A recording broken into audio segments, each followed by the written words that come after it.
The Mercy Protocol. The gift that enslaved a galaxy. For 300 years, the benevolent consortium had ruled the galaxy through kindness. They did not conquer worlds with weapons. They did not enslave species through force. Instead, they arrived with gifts. The consortium was led by a species called the Are. They were beautiful beings, tall, graceful, with skin that glowed softly in shades of blue and silver.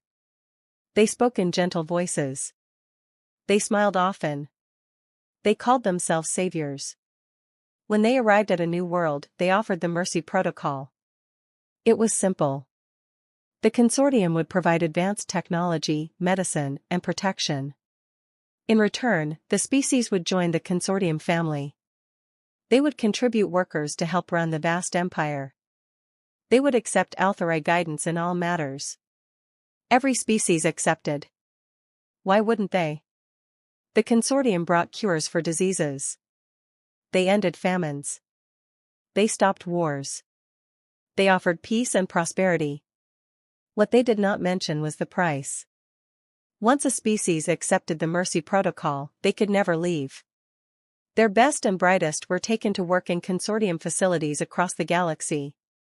Their resources were managed by Althari administrators. Their military was disbanded. Their independence was gone. But it was done so kindly. So gently. The Althari never raised their voices. They never showed anger. They simply smiled and explained that this was for everyone's benefit.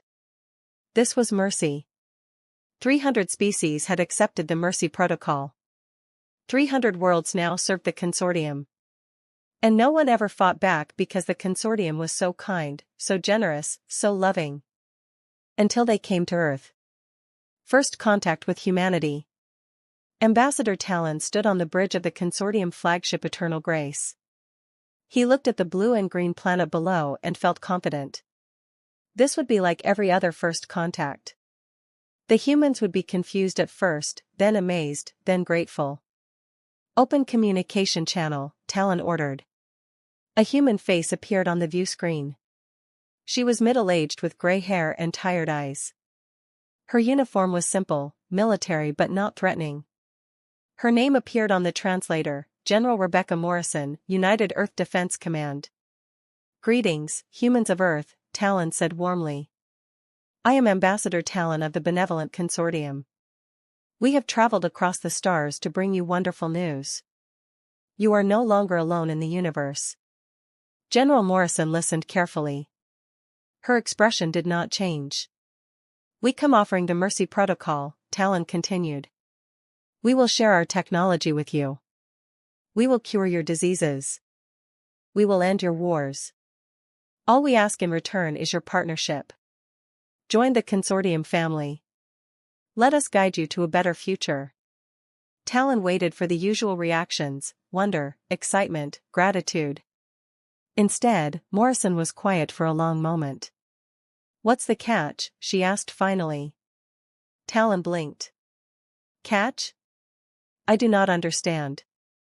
No one offers something for nothing, Morrison said. What do you want in return? Really want? Talon smiled gently. We want only to help. The consortium believes that all species deserve peace and prosperity. We have brought this gift to 300 worlds. Each one is thriving under our care. Under your care, Morrison repeated. What happened to their governments? Their military forces? Their independence? They no longer need such things, Talon explained patiently. The consortium provides all governance. We have eliminated the need for military conflict.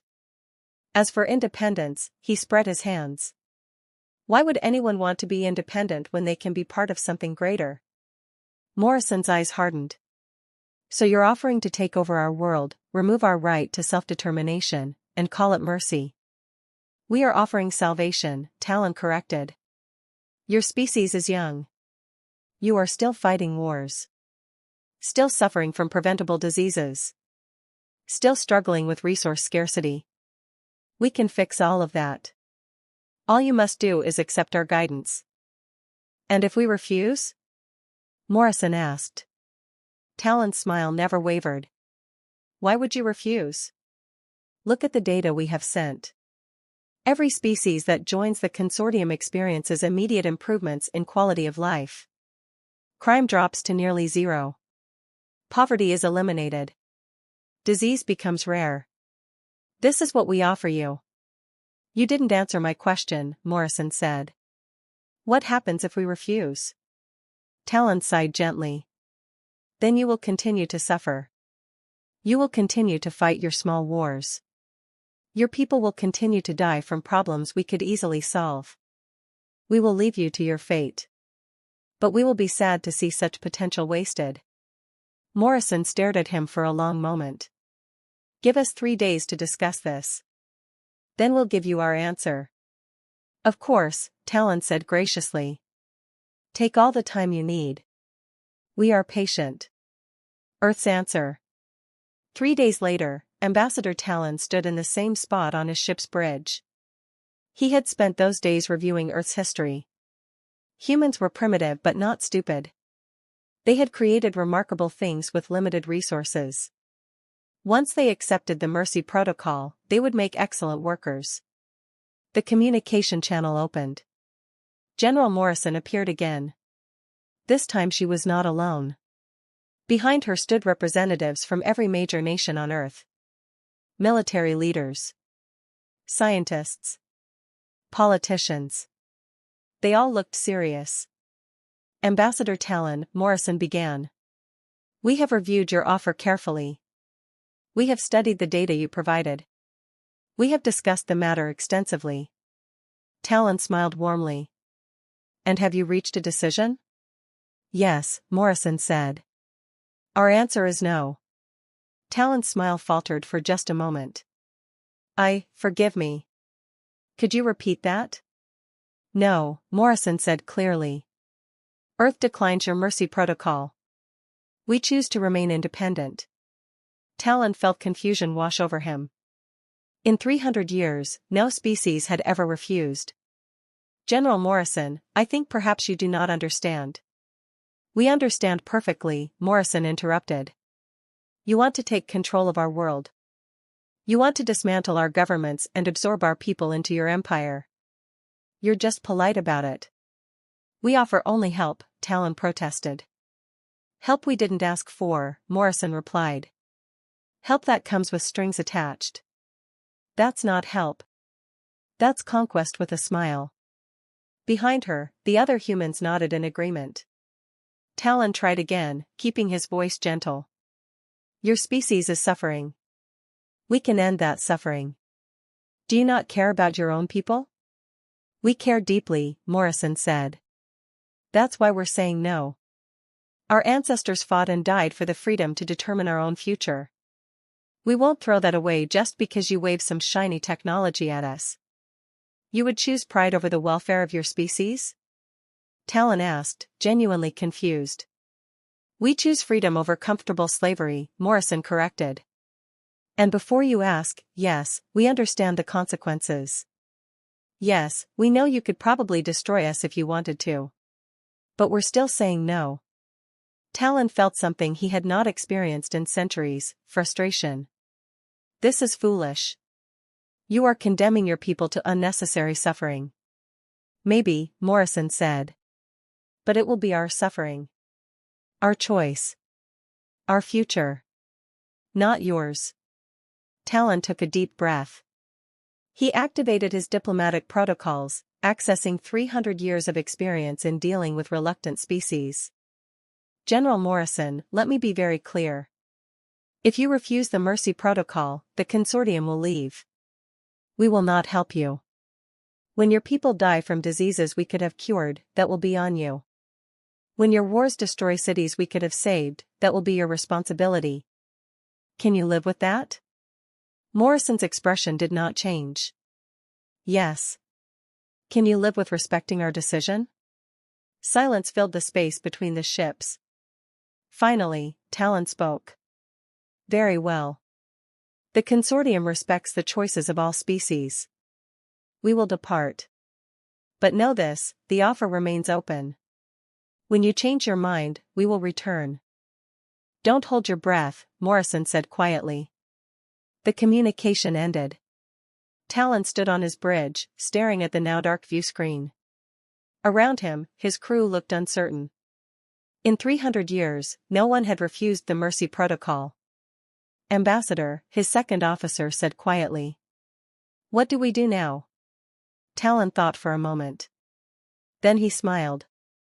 It was not a kind smile anymore. We wait, he said. Humans are proud, but they are also practical. They will fight their wars. They will watch their people suffer. And eventually, they will realize their mistake. They will beg us to return. They always do. And if they don't? The officer asked. They will, Talon said with absolute confidence. No species can resist the Mercy Protocol forever. The humans will learn this lesson. Even if it takes 100 years. What Talon did not know, what none of the consortium understood, was that humans had learned a different lesson from their history. They had learned that freedom was worth any price. They had learned that the most dangerous chains were the ones that felt like gifts.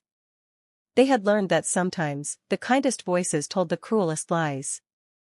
And most importantly, they had learned that mercy offered by those who demanded submission in return was not mercy at all. It was just slavery wearing a gentle smile. Earth had refused the consortium. But the story was far from over. Because the benevolent consortium had never faced a species that chose hardship over comfortable servitude. They had never met anyone who valued freedom more than survival. They had never encountered humanity before. And that was going to change everything, the price of freedom. When kindness becomes cruelty. 15 years passed after Earth's refusal. Ambassador Talon had been right about one thing: humanity suffered. Without consortium technology, Earth faced disease outbreaks that killed millions. Regional conflicts continued to flare up. Climate change threatened coastal cities. Resource scarcity caused tensions between nations. The consortium watched from a distance, waiting for humanity to break. But something unexpected happened instead. Humanity adapted. Dr. Sarah Kim worked in a laboratory in New Seoul. She was studying a disease that had killed 2 million people across Asia. The consortium had offered to cure it 15 years ago. Earth had refused their help. So Sarah and thousands of other scientists worked day and night to find their own cure. It took them 12 years. 12 years of failure and frustration. 12 years of watching people die while knowing the consortium could save them with a single injection.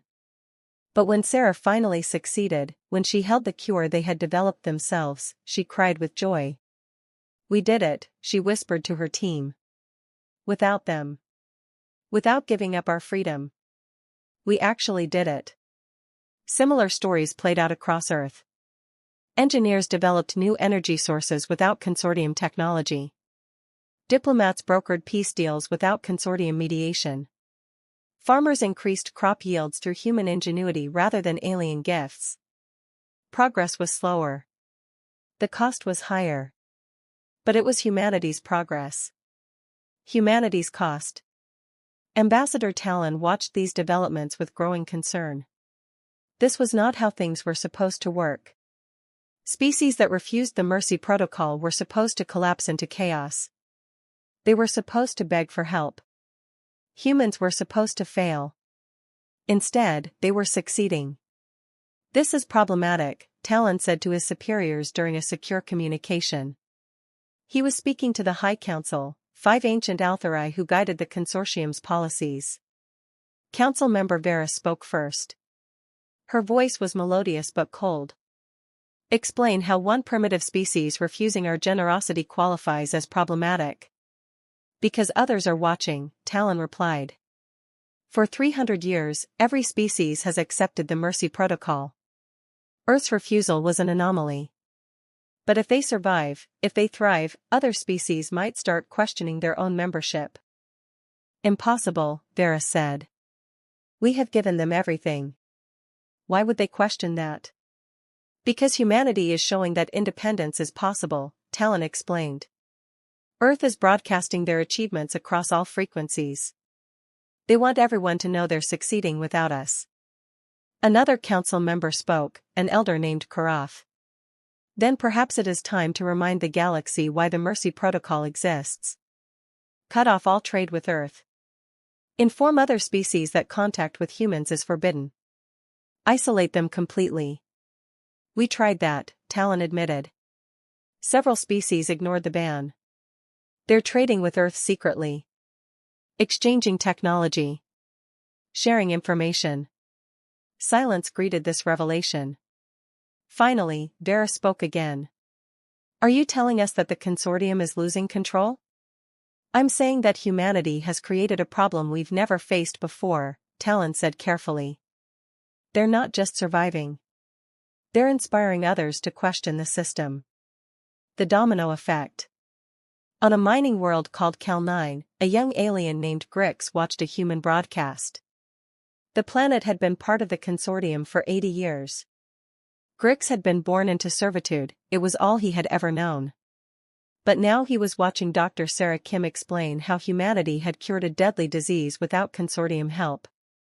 We chose the hard path, Kim said in the broadcast. We chose freedom over easy answers. And yes, it cost us. It cost us time, resources, and lives. But now we own our solution. No one can take it away from us. No one controls us because we needed their help. Grix felt something stirring inside him, a feeling he didn't have a name for yet. The feeling was called hope. He wasn't alone. Across dozens of consortium worlds, people were watching the same broadcasts. They were asking questions they had never asked before.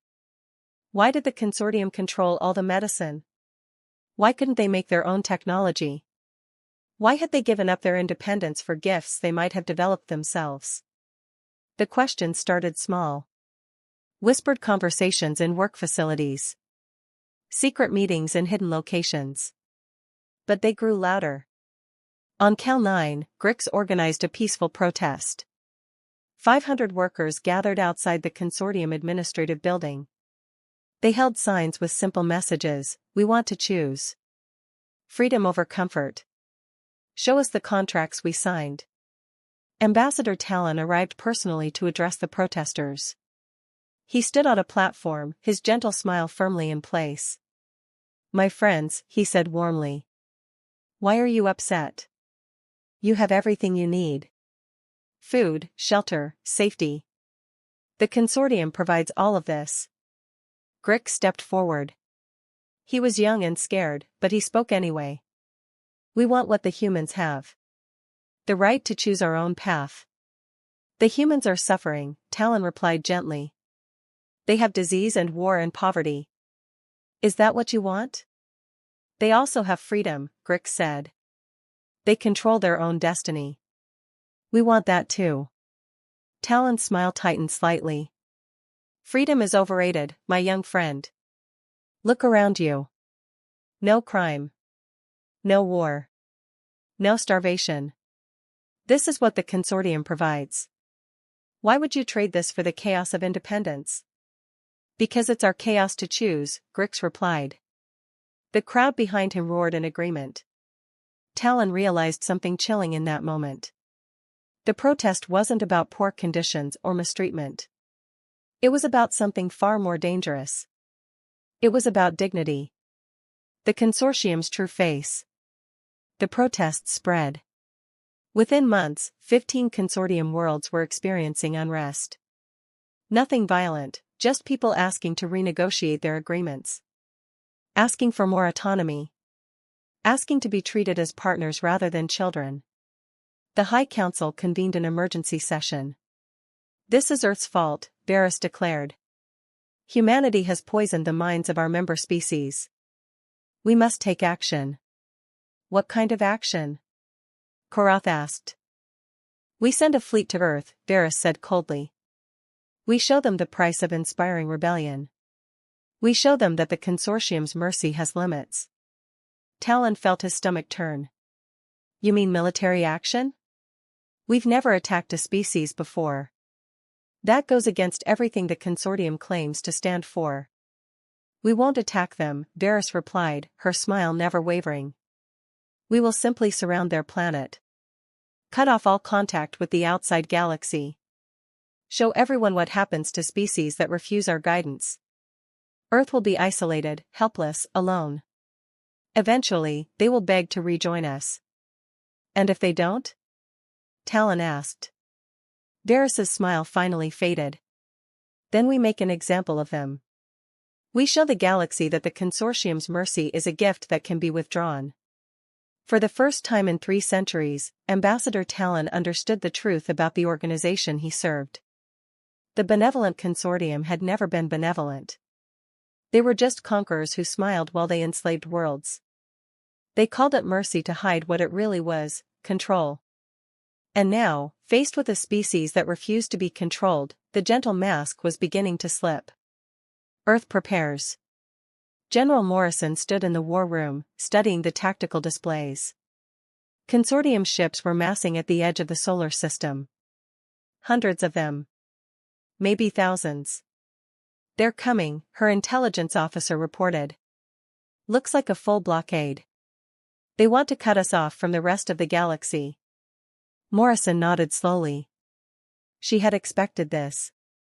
15 years ago, when Earth refused the Mercy Protocol, she knew there would eventually be consequences. What are our options? The president asked.